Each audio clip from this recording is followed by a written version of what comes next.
સુરત નવી સિવિલ હોસ્પિટલની જૂની જર્જરિત બિલ્ડિંગમાં સ્લેબ પડ્યા બાદ કામચલાઉ વ્યવસ્થા કરાઈ હોય તેમ બિલ્ડિંગમાં ટેકા મુકાયા છે, જેને લઈ દર્દીઓમાં ડર જોવા મળ્યો હતો।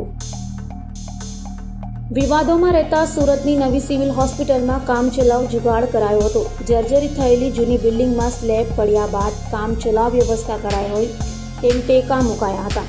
સિવિલ હોસ્પિટલની જૂની બિલ્ડિંગની લોબીમાં લોખંડના ટેકા મુકાયા છે, તો અનેક વિભાગમાં પાણી ટપકી રહ્યું છે।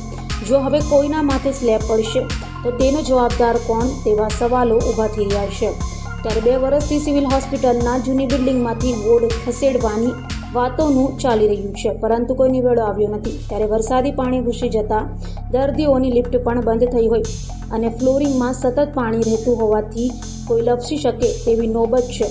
ત્યારે કોઈ દુર્ઘટના થાય તો જવાબદાર કોણ તેવા સવાલો ઊભા થઈ રહ્યા છે।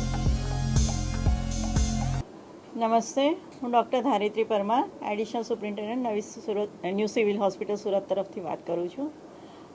આજે ડૉક્ટર પ્રીતિ ન હોવાથી હું આપ સર્વેને જવાબ આપું છું કે સિવિલ હોસ્પિટલમાં ઘણી બધી જગ્યાએ સમારકામ ચાલી રહ્યા છે, કારણ કે તમને જાણ હશે એમાં હોસ્પિટલ 60ના દાયકામાં બનેલી છે। સો કાફી જૂની બિલ્ડિંગ હોવાથી ઘણી બધી જગ્યાએ ચોમાસાના વાતાવરણમાં એના ગાબડા પડવાનું ચાલુ થયેલ છે, જેની સમારકામ ચાલી રહી છે। અત્રે હું આપને જણાવું કે આ હોસ્પિટલનું આ બિલ્ડિંગ અત્યારે રિનોવેશનમાં જવાનું છે, જેથી આ બિલ્ડિંગને તોડીને ફરીથી નવી બિલ્ડિંગ ઊભી કરવાનો પ્લાન ઓલરેડી સરકાર તરફથી મંજૂર છે। અમે રાહ જોઈ રહ્યા છે કે અમારા નવા ઓપરેશન માટે ઓપરેશન થિયેટર અમને કબજામાં મળી જાય તો અમે એ બિલ્ડિંગમાં શિફ્ટ કરી અને આ બિલ્ડિંગને સંપૂર્ણતઃ રિનોવેશનમાં લઈ શકીએ।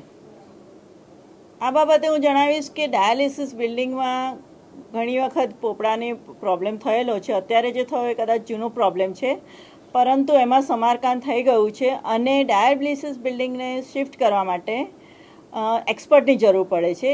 એ અંગે અમદાવાદથી એક્સપર્ટ આવી અને જે તે નવી જગ્યાનું ચકાસણી કરી ગયા છે અને ડાયાલિસિસ યુનિટ અમારું શિફ્ટ થવાની તૈયારીમાં છે।